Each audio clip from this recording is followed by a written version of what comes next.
से आपने क्यों बुलाया? देखिए, बिहार के लिए बेहद शर्मनाक घटना है। मुझे कल एक फ़ोन आया एक गाँव से कि एक महिला के साथ में बर्बरतापूर्वक उसके गुप्तांग में वहाँ के कुछ दबंगों ने लाठी घुसेड़ दिया और वो हॉस्पिटलाइज़ हुए हैं और मौत और जीवन के बीच में जूझ रही है।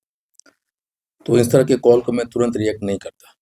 तो मैं अपने एक चंद्रशेखर चौपाल है हमारा पार्टी का कार्यकर्ता है, मैंने उस गाँव में उसको भेजा और पता चला कि ये घटना 26 तारीख की रात की है। 9 से 10 के बीच में वहाँ गीता देवी है जिसकी उम्र लगभग 35 बरस है, चंदन दास की पत्नी है और गांव का नाम है डुमरिया दास टोली, पंचायत है कोलाईपट्टी डुमरिया, मुरलीगंज प्रखंड का ये मामला है।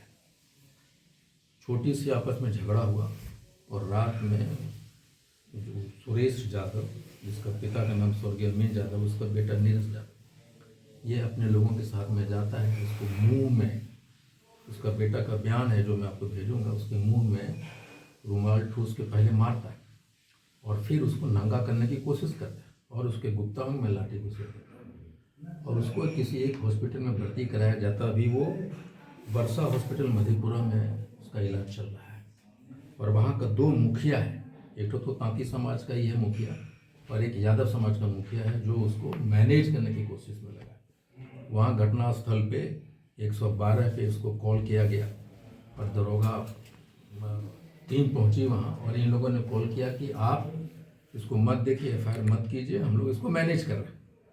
अब इस तरह की घटना को भी मैनेज किया जा सकता है कि किसी के गुप्तांग में आज के ज़माने में लाठी घुसेड़ दे, उसका गुप्तांग बाहर आ गया, अब वो ऑक्सीजन पे बेचारी। जब मैंने अभी टीम को भेजा तो हमने कहा कि इसको मधेपुरा मेडिकल कॉलेज हॉस्पिटल ले जाओ और वो अस्पताल वाले भी मिले हुए हैं उन लोगों से, वो जाने नहीं दे रहे हैं पेशेंट को। और आज अभी आपको पता है कि विधानसभा का सत्र चालू है और मैं उसमें मीटिंग में था और वहीं मुझे फ़ोन आया सारी चीज़ें। तो हमने उस मीटिंग में माननीय उप मुख्यमंत्री विजय सिन्हा जी को, अध्यक्ष जी को, सारे लोगों को मैंने ये बताया कि इस तरह की घटना घटी है और अभी पता चला है कि एफआईआर हुआ है। वो दरोगा वहाँ गया था और वो उसमें एफआईआर करने से इनकार किया इन लोगों के कहने पे। और अभी जब मैं वहाँ गया और हमारे लोगों ने देखा तो दरोगा के नॉलेज में ये बात आई और नीरज यादव को अरेस्ट किया गया। मुझे इस बात का अंदेशा है, ये जो 2 मुखिया है जो मैनेज करने की कोशिश कर रहा है, बेचारी गरीब आदमी है, इतनी बड़ी घटना पुलिस वहाँ मैनेज न कर दे इन लोगों से। पीड़िता को इंसाफ मिलना चाहिए और अगर सुसंगत धाराओं में दरोगा ने केस नहीं किया है तो वो केस सुसंगत धाराओं में अंकित होनी चाहिए, उसका एक हाई लेवल इन्वेस्टिगेशन, इसको लीपा पोती नहीं हो। इसलिए मैं इस बात को प्रेस के सामने कहा, मैं भी समय निकाल के वहाँ जाऊँगा।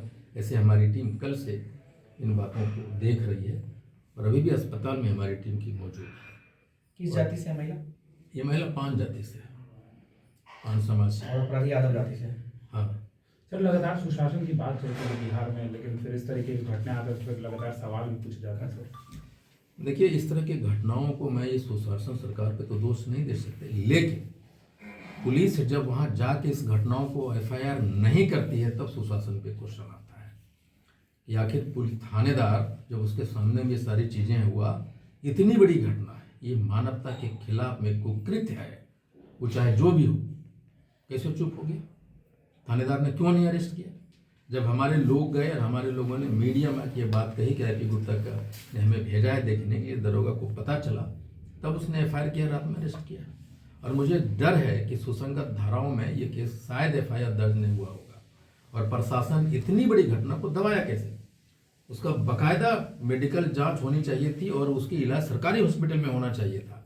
और क्या कारण है कि वर्षा जो हॉस्पिटल है मधेपुरा में, कोई डॉक्टर रूबी यादव जी हैं, अंजना यादव उनके पति हैं, शायद मनोज यादव, लोग पेशेंट को जाने नहीं दे रहा है। हमको लगता है कि जो 2 मुखिया है उसमें एक हमारा ही जात का मुखिया है, यादव मुखिया है, और ये मुखिया हमें ही बताया जा रहा है कि वो कह रहा है कि इसको 50,000 रुपये लो, मैनेज कर लो, वो हमारे जात का मुखिया बोल रहा है। तो क्या आपको लगता है कि बिहार में अब महिलाएं सुरक्षित नहीं हैं? देखिए, जो भी, मैं इस बात पे वो नहीं कहूँगा कि सुरक्षित नहीं है। नहीं, लगातार इस तरह की घटनाएं बढ़ रही हैं गुप्ता जी। इसका मतलब ये है कि जो माननीय गृह मंत्री सम्राट चौधरी जी हैं, कहीं न कहीं उनके बातों को, उनके मंशा को, उनके जो पुलिस पदाधिकारी हैं ध्वस्त करने की कोशिश कर रही है। ये सरकार के मंशा पे मुझे कोई डाउट नहीं है, माननीय मुख्यमंत्री की मंशा पे कोई डाउट नहीं, सम्राट चौधरी जी के मंशा पे मुझे कोई डाउट नहीं है, लेकिन उसके जो पुलिस पदाधिकारी हैं आकंठ करप्शन में डूबे हुए हैं। मैं देख रहा हूँ ना, सहरसा में मैं देख रहा हूँ। इतनी बड़ी घटना को दरोगा कल क्यों करता है फायर भाई? वो 26 तारीख को उसके नॉलेज में आया था, आज एफआईआर कल रात में करके अरेस्ट करता है। आज 30 तारीख हो गया, घटना 26 को घटी है और 26 को दरोगा को पता चला। इसका मतलब आप जरा ये बताइए, अगर सम्राट चौधरी जी को ये बात पता होता तो तुरंत वो एसपी कहते, छिपाया गया ना इन सारी चीज़ों को। तो मैं सरकार के मंशा पे वो नहीं कर, लेकिन ये जो पुलिस की जो कार्रवाई हो रही है, जिस आकंठ में डूबा है वो लोग, इस पे तो मेरा क्वेश्चन। तो क्या इसको लेकर के सम्राट चौधरी से मिलेंगे आप? नहीं, बिल्कुल मैं मिलूंगा। कब होगी ये मुलाकात? मैं कल मिलूंगा उनसे, बाकायदा मैं अपने पार्टी की तरफ से मैं एप्लीकेशन बनाऊंगा और मैं उनसे मिलूंगा। सर, एक आखिरी सवाल, बिना विधायक के कंप्लेन नहीं किया जा रहा है आम आदमी का पैरवी के? नहीं, देखिए मेरे पास तो जो मैं सहरसा में मैं देख रहा हूँ, और मेरे पास जो ये तो इन सारी चीज़ों 10 बरस से मैं जूझ रहा हूँ, कहाँ किसी का सुनवाई होता है। मैं अभी जमुई की अगर बात करूँ तो मैंने एक बेचारी महिला गई थी SC/ST एफआईआर थाना में, SC/ST थाना में केस करने के लिए, उसका नहीं ले रहा था। मैंने कॉल किया, बोला नहीं सर ले रहे हैं, बाद में उसको समझा के भेज दिया। तो कहाँ हो रहा है? ऐसा जरूर होना चाहिए था कि सुशासन तभी होगी कि सबसे निचले पायदान पे जो बैठे लोग हैं उसकी फरियाद सबसे पहले सुनी जाए, उसमें आईपी गुप्ता को फोन नहीं करना पड़े। आप लोग विपक्ष में हैं तो क्या कीजिएगा इसको लेकर के? नीट छात्रा के परिजन भी काफी परेशान है, उसको भी अब तक इंसाफ नहीं मिल सका है। हाँ, इस पे आप मनसा, इस नीट की जो छात्रा है, इस पे सरकार के मनसा पे मुझे डाउट है। तो आप लोग क्या कर रहे हैं? तेजस्वी यादव क्या कर रहे हैं? आईपी गुप्ता क्या कर रहे हैं? देखिए, एक ही बातें तो सरकार के सामने में चिल्ला चिल्ला के मीडिया वाले सारे चीजों कर रहे हैं। हम बोले या तेजस्वी यादव जी बोले, जब सरकार सारी चीजों को देख के आंख बंद किए हुए है, बोलने से कुछ होने वाला है? बोल तो सड़क पर उतरिएगा, सारा लोग बोल रहा है, कौन ऐसा नहीं। ये देश की संवेदना को प्रकट किया है ये नीट छात्रा वाले की घटना। जिस तरह से निर्भया की घटना ने देश की संवेदना को प्रकट किया था, उसी तरह पटना की ये जो नीट की घटना है, ये पूरे देश के संवेदना का आकर्षण का केंद्र बना है, खींचा है। लेकिन अभी तक जो चीजें आ रही है, अलग अलग रिपोर्ट आ रही है, ऐसा लगता है कि कहीं न कहीं इसको भटकाने की किसी बड़े को बचाया जा रहा है। बिल्कुल इसमें है। और एक पूरे देश के संवेदना को दरकिनार करते हुए एक गरीब की अस्मत लूटी गई, उस बच्ची का, ये जो पूरे बिहार के जो बच्ची के पिता हैं जो चाहते हैं कि उसकी बेटी आज डॉक्टर बने, उसके मन में जो भय का माहौल, डर और सुरक्षा का माहौल आया। यहाँ की लड़कियों को हॉस्टल, ऐसा लगता है कि ये नीट की घटना एक दिन का नहीं है, बहुत दिन से होता रहा, राज निकल के आया। तो सरकार को एक नई स्ट्रिक्ट रेगुलेशन के साथ आना चाहिए। क्या इसको लेकर के विपक्ष सड़कों पर उतरेगा?